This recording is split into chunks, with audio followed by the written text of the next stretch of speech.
Evangelho de João, capítulo 1,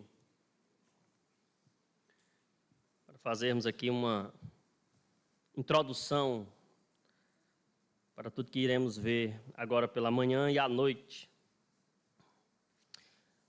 O calendário, digamos assim, secular, religioso, comemora a Páscoa nesses dias.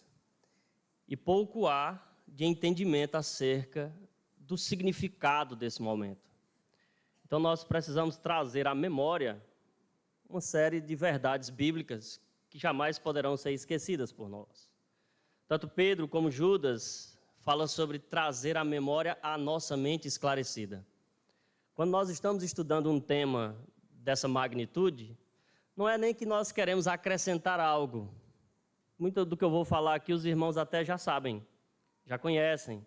Mas isso precisa ser dito e relembrado. Inclusive na ceia, nós temos em memória de mim, um mandamento de Cristo para nós. O apóstolo Paulo reforçou isso em 1 Coríntios. E nós aplicamos isso primeiro domingo do mês, terceiro domingo do mês, porque precisamos trazer à memória por vezes e vezes e vezes sem fim.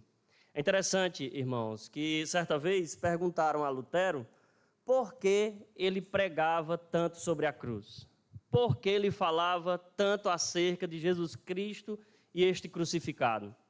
E a resposta de Lutero foi interessante. Ele disse: eu prego muito sobre a cruz, eu falo muito sobre o Evangelho, o que Cristo fez na cruz, porque vocês esquecem o Evangelho. Porque eu, enquanto pecador, filho de Adão, também esqueço do Evangelho. Então nós precisamos do Evangelho na nossa mente, no nosso coração. Ele precisa cada vez mais decantar no nosso coração. E no dia da tentação, da preocupação, do confronto, do dia mau, como o pastor pregou domingo passado, nós precisamos do Evangelho. O Evangelho é o grande tesouro da igreja, disse Lutero mais uma vez. Ele disse que o tesouro da igreja é o Evangelho do nosso Senhor e Salvador Jesus Cristo.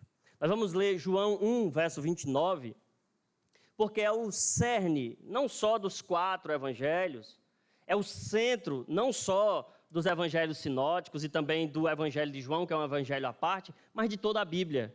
O evangelho de João, Jesus falou para os fariseus: vós examinais as Escrituras, porque cuidais ter nelas a vida eterna. E são elas mesmas que de mim testificam. O verso seguinte é terrível, porque Jesus diz: porém, vocês não querem vir a mim para ter vida. Ou seja, eles conheciam a Escritura, eles sabiam da história do povo de Deus, de Israel, o que Deus fez no passado. As Escrituras testificavam de Cristo, mas lhes faltava algo. O quê? Ir ao próprio Cristo. Isso também, irmãos, deve ser dito, não é uma mensagem que nós devemos proclamar apenas aos descrentes, mas para nós mesmos, os crentes, constantemente precisamos voltar e ir a Cristo, aos seus pés, ouvir a sua palavra, estar de prontidão para a sua palavra. Ele é o bom pastor, as ovelhas ouvem a sua voz. Então veja que o Evangelho de João, ele foi escrito para que nós tenhamos vida, e vida com abundância. Lá no capítulo 20, o evangelista João coloca uma nota do motivo. Por que ele escreveu o seu Evangelho?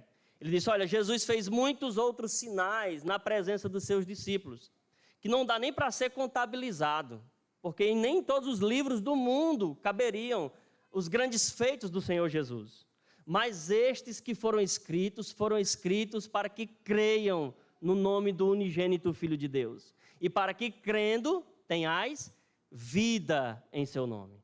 Então note, irmãos, que o evangelista já deu para nós o motivo pelo qual ele escreveu. E aqui nos primeiros capítulos da obra do evangelista João, nós percebemos um embate de João Batista com os fariseus. Os fariseus vão até João para perguntar se ele é de fato o Cristo, se ele é o profeta, se ele é aquele que eles deveriam esperar, o Messias. E João diz: olha, eu não sou o Messias, eu não sou o profeta, eu sou apenas uma voz que clama no deserto. Eu sou apenas aquele que anuncia o rei. Eu sou apenas um arauto. Eu só tenho que anunciar a ele. Aí o verso 29, que é o texto da nossa exposição agora, diz assim: no dia seguinte, ou seja, depois que os fariseus foram lá ouvir a sua mensagem, perguntar se ele não era o Messias, viu João a Jesus que vinha para ele. Uma realidade, irmãos, que também não pode fugir dos nossos olhos. Sempre Cristo se antecipa ao pecador. Cristo vem a nós. Ele veio a você. Ele foi ao seu encontro. Você estava perdido. Ele foi te buscar. Você estava morto. Ele foi te ressuscitar. Você estava nos seus delitos e pecados e ele te trouxe vida. Então, Cristo veio a João e o que João disse? Eis o Cordeiro de Deus que tira o pecado do mundo. Vamos orar, irmãos. Deus, nosso Pai, ajuda-nos nesta hora de meditação, de exposição. Pedimos que o Senhor seja conosco, com a nossa mente, com o nosso coração, para que a Tua palavra, Senhor, encontre um bom solo, um solo fértil, que ela produza frutos dignos de arrependimento, frutos que agradem ao Senhor, frutos que sirvam como oferta suave ao Senhor, louvor, glória e honra ao Teu nome. Pedimos isso no poder do Teu Espírito, em nome de Jesus Cristo, nosso Salvador. Amém. Irmãos, será que quando João olhou para Jesus e disse, eis o Cordeiro de Deus, foi simplesmente porque ele gostava de cordeiro? Ele achava interessante o cordeiro, fofinho, bonitinho? Ou tinha algo carregado aqui? Tinha uma ampla tradição, uma ampla história. Nós vamos ver aqui a história do cordeiro e eu queria fazer uma sistematização disso. Eu queria ver com os irmãos o que a Bíblia diz sobre este cordeiro. Porque veja bem que o texto diz aí, eis o Cordeiro de Deus que tira o pecado do mundo. Tem um artigo definido aí no texto. Eis o cordeiro. Não é qualquer cordeiro. Os israelitas, os judeus, estavam muito familiarizados com a teologia pactual, com a teologia da expiação, da propiciação, do dia do Yom Kippur, o dia da expiação, o dia em que se trazia um cordeiro para ser sacrificado, ou no tabernáculo, ou no templo nesses dias. Eles estavam familiarizados com isso por causa da história. Mas a nossa cultura, que eu falei anteriormente, ela não está. Ela acha que Cristo morreu na cruz simplesmente porque os homens não gostavam dele. Inclusive, quando Mel Gibson lançou aquele filme, né, interessantíssimo e muito bom para você ver o que de fato aconteceu, porém, quando aquele filme foi lançado, não foi lançado uma explicação do que estava acontecendo ali. Então, certo judeu, um tanto quanto frio na fé dele, né, a fé judaica, assistiu o filme e saiu de lá chorando. Então foi perguntar ao rabino o que era aquilo, e o rabino, olha, porque para os cristãos, ele é o Cordeiro de Deus. Para os cristãos, ele pagou o preço do pecado. Então, mas o filme? O filme ali trabalha emoções, sentimentos, e de fato, quem assiste o filme, ainda que não tenha sido regenerado, ainda que não tenha sido transformado, sente uma espécie de pena de Cristo. Sente uma espécie de emoção, de tristeza pelo que aconteceu com ele. Mas, irmãos, o que está acontecendo ali é a ira de Deus sendo satisfeita. Ele verá o fruto do seu penoso trabalho e ficará satisfeito. Cristo estava satisfeito ali naquele momento. Quando o profeta Isaías escreveu Isaías 53, diz que ao Senhor agradou moê-lo, fazendo a sua alma enfermar. O que estava acontecendo ali, de fato, era a morte do Filho de Deus. O que estava acontecendo ali, na cruz, era nada mais, nada menos do que o Cordeiro separado pelo próprio Deus, morrendo pelos pecadores. Na teologia de Pedro, está escrito assim, o justo pelos injustos, para nos levar até Deus. Mas para isso, a ira de Deus precisava ser satisfeita. Em toda a mensagem de Páscoa que você viu esses dias, anúncios, talvez Instagram, YouTube, não importa, quase nunca o mundo secular, a parte da igreja, fala da ira. E até mesmo dentro das igrejas, esta doutrina, este atributo de Deus, ira, de um Deus irado, também está sendo esquecido. Só faz sentido entender o amor de Deus, irmãos, debaixo da sua ira. Porque Cristo no Getsemane orou, os irmãos estão lembrados, todas as coisas te são possíveis. Se possível for, passa de mim este cálice. Quando você estuda Jeremias, Isaías, Ezequiel, os profetas do Antigo Testamento, você vai ver que Deus tem um cálice de ira em sua mão.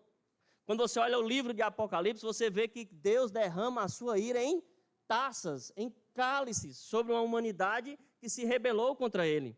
Então o Filho de Deus estava sorvendo, bebendo a ira de Deus em nosso lugar. Então, o amor de Deus é precedido, no nosso entendimento, por sua ira. E sem a ira de Deus, você não entende o seu amor. É com o correto entendimento de um Deus irado que também nós compreendemos o Deus amoroso, gracioso e perdoador. Note que é muito fácil você perceber isso na nossa cultura, que as pessoas separam os atributos de Deus como se eles fossem contraditórios. Um Deus amoroso também não pode ficar irado, mas a ira de Deus ela é santa, justa e é contra algo, é contra o pecado. O salmista, né, tanto no Salmo 7 como no Salmo 9, ele diz que Deus tem o seu arco enreteçado, está apontando para a testa, para a fronte do ímpio, porque ele está irado.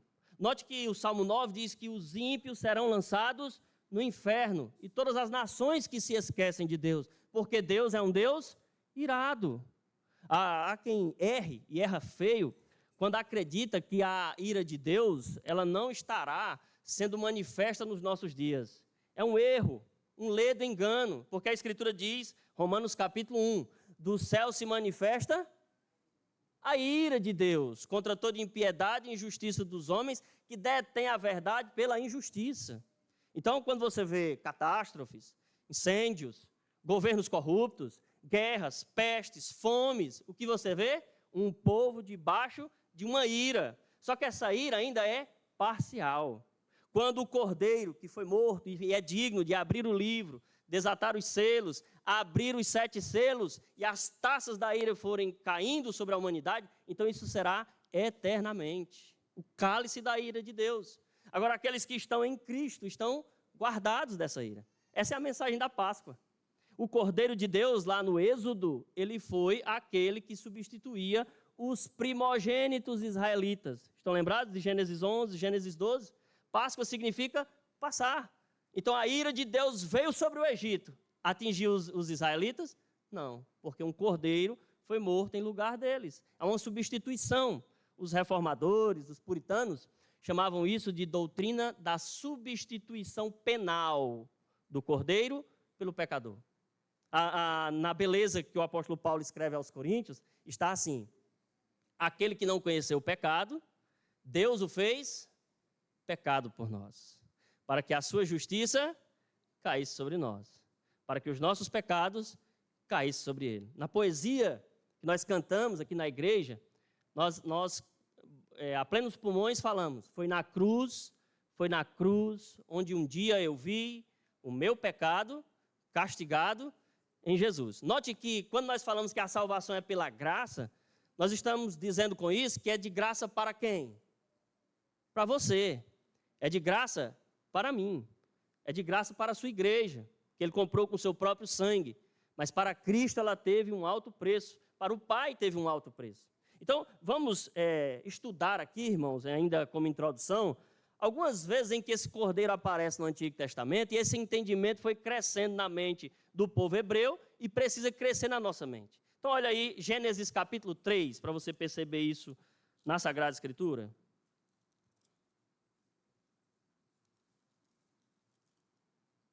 Aqui foi a introdução da introdução, né? Certa vez, dizem que essa ilustração é autobiográfica. Spurgeon gostava demais dela, então o pessoal acredita que era autobiográfica. Um jovem pregou um sermão no Antigo Testamento e não expôs a cruz e Cristo. Aí então o jovem perguntou a um velho diácono. Todos os diáconos daqui são bem velhos, né? Você pode perguntar a eles também, que eles têm bastante experiência. Aí então o jovem perguntou ao velho diácono: diga-me, meu sermão foi bom? E o idoso diácono disse: seu sermão foi pobre, porque faltou Cristo e a sua cruz. Cristo e este crucificado. Aí o jovem pregador disse: mas não tinha Cristo lá, eu preguei um texto do Antigo Testamento. Então, habilidosamente, aquele senhor disse: olha, todas as ruas de Londres, todas as ruas da Inglaterra levam para Londres, a capital. Todos os becos e vielas da antiga Roma levavam para o centro de Londres, de Roma. E na Escritura, de igual modo, todos os textos apontam para Cristo e este crucificado. Então, se você chegar num texto e Cristo não estiver lá, sabe o que você deve fazer? Colocar Cristo lá. Se você chegar numa floresta e for muito densa e não tiver como passar, pegue um machado, derrube as árvores, mas chegue à cruz, chegue ao Evangelho, porque é do Evangelho que a igreja precisa. É do Evangelho que você precisa. Staupix perguntou a Lutero, né? Lutero, se você tirar a tradição, as orações, os credos, a igreja romana, o que nós vamos colocar no lugar disso? Lutero disse, tudo isso não passa de moletas. Coloque a cruz. O homem só precisa de Cristo e da sua cruz. Como é um dos slogans da Reforma? Quem lembra? Solos Cristos. Por último, irmãos, eu falo ainda do Dr. Martin Lloyd Jones. Dr. Martin Lloyd Jones, John Stott, num livro chamado A Cruz de Cristo, ele disse que o início do ministério do Dr. Lloyd Jones era enfatizar a regeneração, o novo nascimento, a eclesiologia, a pessoa de Deus, a pessoa do Espírito Santo. E isso é maravilhoso. São verdades eternas e necessárias para a igreja. Mas certo dia, um homem disse para ele, hoje eu senti falta de Cristo e da cruz. E ele não foi insensível a isso. Ele foi para casa, leu Gálatas. Tendo lido Gálatas, ele entendeu que o centro da Bíblia é a cruz de Cristo. É Cristo Jesus morto pelos pecadores.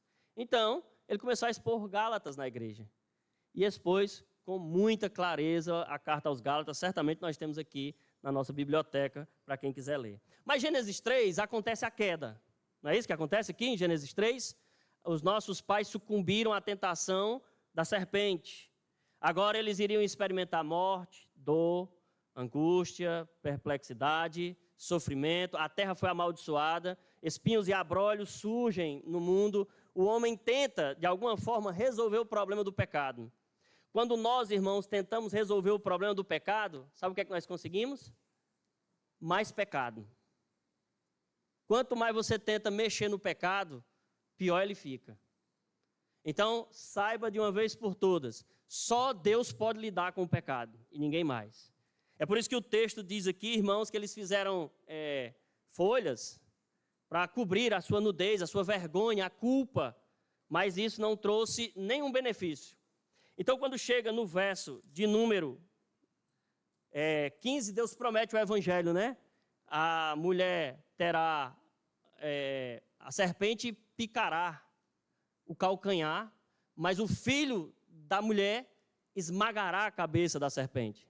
Paulo usa esse texto quando diz, em breve, o Deus de paz esmagará Satanás debaixo dos vossos pés, a igreja como corpo de Cristo. Aí quando chega no verso 21, fez o Senhor Deus vestimenta de peles para Adão e sua mulher e os vestiu. Então, os intérpretes de Gênesis, eles acreditam que aqui nós temos um animal sendo morto, um animal sendo sacrificado. Mas Deus teve que tomar a iniciativa. Deus teve que agir.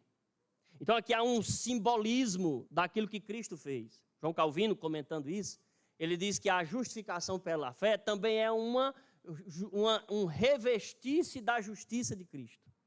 É tomar sobre si a justiça de Cristo. É Deus cobrindo o seu povo com a justiça de Cristo. Então aqui simbolicamente aponta para quem? Para a obra de Cristo. Aqui um cordeiro foi morto, um animal foi morto para de fato cobrir a vergonha e a culpa. Tem um hino aí do Projeto Sola, muito interessante, né? Que diz, a oferta pela culpa ele ofereceu. Para satisfazer o Criador, ele morreu. Então, aqui, da mesma forma, Deus providenciou uma justiça que eles não tinham. Mas passe adiante aí para Gênesis 22, que nós vamos ver ainda o cordeiro aqui em Gênesis.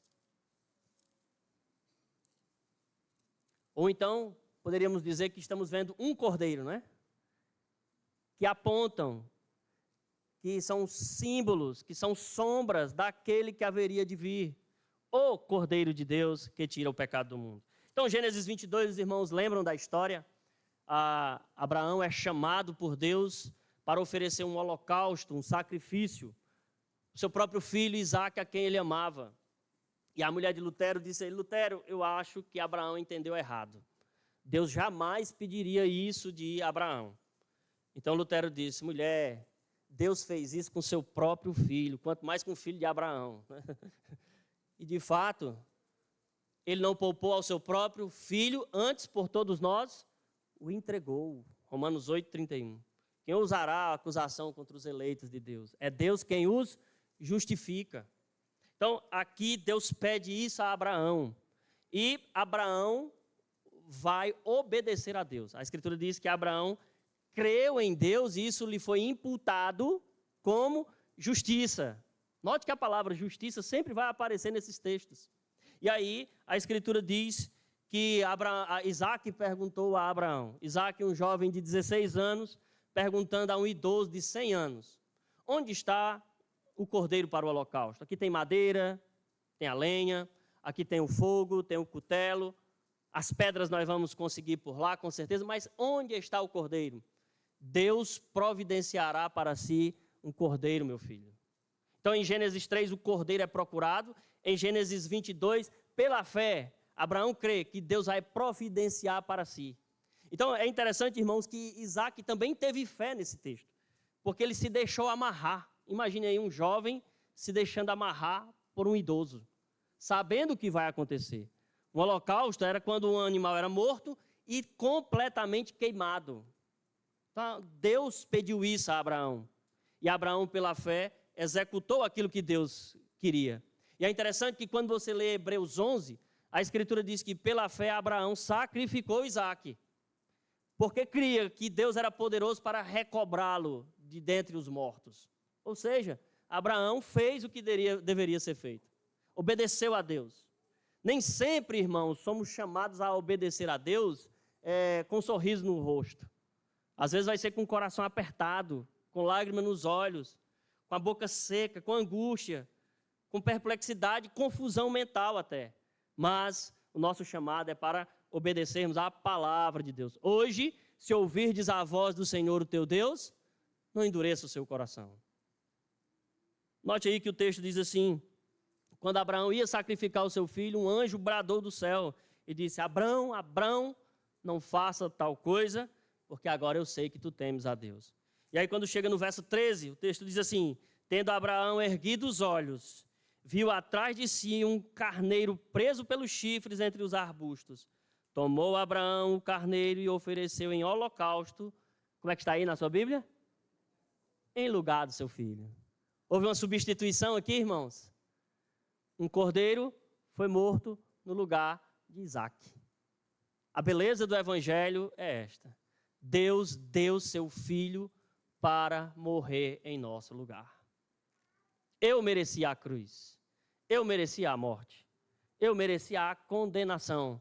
Mas Deus amou a mim, a você, de tal maneira que deu seu filho unigênito, para que todo aquele que nele crê não pereça, mas tenha a vida eterna. Então aqui em Gênesis o cordeiro é procurado e providenciado.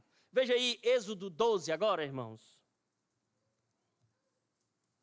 O texto é amplo, não vai dar para a gente ver muitos textos do Antigo Testamento aqui, mas veja que em Êxodo 12, citei anteriormente, aqui o cordeiro é exigido. Deus não exigiu isso? Todas as famílias devem matar um cordeiro, com isopo, lançar nos umbrais das portas o sangue do cordeiro. Se a família for pequena, se une a outra e as duas famílias comem aquele cordeiro juntas e ao término eles irão queimar totalmente, até os ossos do cordeiro que sobrasse. E a Escritura diz aqui que eles deveriam comer apressadamente, tendo cingido os vossos lombos e sandálias nos pés, porque eles vão sair de lá apressadamente, do Egito, da escravidão egípcia. Os irmãos sabem de tudo que os egípcios fizeram com os israelitas, opressão, angústia, perseguição, morte das crianças. Então, quando Deus chama Moisés, Deus diz, olha, todo primogênito é meu, e eu irei vindicar a minha ira sobre o Egito. Vocês despojarão os egípcios. Deus enviou 10 pragas aos egípcios. E a 10ª praga seria exatamente a morte dos primogênitos. Aqui, irmãos, você vê que o cordeiro é exigido. Façam isso. mas ele também é substituto. Ele vai substituir os primogênitos dos israelitas. Mais uma vez, a doutrina aparecendo. E também ele vai livrar da morte, porque a ira de Deus vai passar sobre o Egito. Mas quando ele chegar no Egito e ver que o umbral da porta está manchado de sangue do cordeiro, o que ele vai fazer? Vai Páscoa. Vai passar por cima da casa dos israelitas. E por último, ele é um alimento. Nós estamos na ceia do Senhor. Jesus disse, quem não come da minha carne, não bebe do meu sangue, esse não tem parte comigo. Ele é o pão vivo que desceu do céu. Ele é o pão da vida. Os vossos pais comeram o maná, lá no deserto. Mas o que aconteceu com eles? Todos pereceram. Mas quem come do pão que eu dou, jamais perecerá. Terá consigo a vida eterna. Então, irmãos, aqui, note só o verso 13 de Êxodo 12. Para você ver a beleza. O sangue vos será por sinal nas casas em que estiverdes. Quando eu vir o sangue, passarei por vós, e não haverá entre vós praga destruidora, quando eu ferir a terra do Egito. Então, irmãos, até hoje o povo judeu comemora este momento. Para eles é um momento de comemoração. Se você ler o verso 14, o texto diz, isso vos será de memorial. Se você ler o verso de número 24, está escrito, vocês irão guardar isso por estatuto perpétuo. Jesus participou da Páscoa. Jesus tinha 33 anos quando foi assassinado na cruz. Todas as vezes ele participou desse momento. Ele via este momento acontecer. Certamente ele viu seu pai guardar um cordeiro, levar este cordeiro. Ele comeu os pães sem asma, sem fermento. Ele viu os seus pais celebrando a Páscoa em Nazaré. Ele foi crescendo nesse entendimento. Tem um livro que na biblioteca tem chamado Jesus Cristo, Deus Homem, de Bruce Ware. E nesse livro ele diz que Cristo foi crescendo no entendimento de quem ele era e do que ele veio fazer na cruz. Porque a Escritura diz que ele, como homem, aprendeu a obediência pelas coisas que padeceu. Então, o Deus homem se fez carne e todos os anos ele crescia mais e mais em entendimento do que veio fazer. De como a cruz seria sangrenta para ele. As pessoas que estavam ao seu redor também precisavam entender isso. Vocês lembram que a Escritura diz que quando Simeão tomou o bebê Jesus em seus braços, o que ele disse a Maria? Este menino será para contradição em Israel, para o levantamento de uns, para abatimento de outros, e uma espada traspassará a tua alma. Maria precisava crescer nesse entendimento. Então a cruz, irmãos, revela tudo isso do Antigo Testamento. Note que o João Batista diz, eis o Cordeiro de Deus. O que vocês esperavam? Tudo do passado são meras sombras, símbolos. Ele é a razão de toda a nossa existência. Nós, os hebreus, estamos aqui em função dele. Note que ele não vem como um guerreiro, mas como um cordeiro. Ele vem como ovelha muda perante os seus tosqueadores. Eu acho que ainda temos um tempinho. 10 minutos nós conseguimos celebrar a ceia. Vamos ler só mais um texto de Levítico, capítulo 16. Talvez o livro mais esquecido da Bíblia. Ao longo dos anos, eu me converti em 2008, as pessoas chegam para mim e dizem assim, pastor, eu gosto demais da Bíblia. Agora, quando chega no livro de Levítico, é como se o livro de Levítico fosse menos Bíblia do que os demais livros da Bíblia. Vamos já ter aula de bibliologia, né? Só que o livro de Levítico foi tão inspirado quanto Romanos, quanto Hebreus. Foi o Espírito Santo quem inspirou Moisés a escrever. E no livro de Levítico, capítulo 16, está aí escrito no cabeçalho, o dia da expiação, o dia da propiciação. Era um dia separado em Israel, irmãos, para que 2 bodes fossem trazidos ao sumo sacerdote. Era lançado sorte, urim e tumim sobre eles. Estou resumindo aqui o texto para vocês. o bode que fosse escolhido para ir ao deserto, como emissário, ele iria fazer expiação pelo pecado do povo. Lembra do Salmo 103? Como o Oriente dista do Ocidente, assim o Senhor lança para longe de nós as nossas iniquidades. Lembra de Miqueias 7, quando o profeta diz que Deus pega todos os nossos pecados e lança no mar de esquecimento? Aqui o bode emissário ia levar para o deserto, para longe do arraial, para longe da presença de Deus, os pecados do povo de Deus. Lembra de Hebreus, quando o escritor diz que dos nossos pecados ele... Não lembram? Não se lembra mais. Deus lançou para longe. Deus fez com que os nossos pecados fossem tirados da sua presença, por meio do bode expiatório. Mas tinha outro bode aí, e este bode seria sacrificado no altar, e não somente sacrificado, ele seria queimado por inteiro. Note, irmãos, que isso também era estatuto perpétuo perante o povo de Israel, não deveriam esquecer jamais do que aconteceu, mas olha o que vai acontecer com isso, veja o verso 10. Mas o bode sobre que cair a sorte para bode emissário será apresentado vivo perante o Senhor para fazer expiação e por meio dele enviá-lo ao deserto como bode emissário. Aí o verso 15.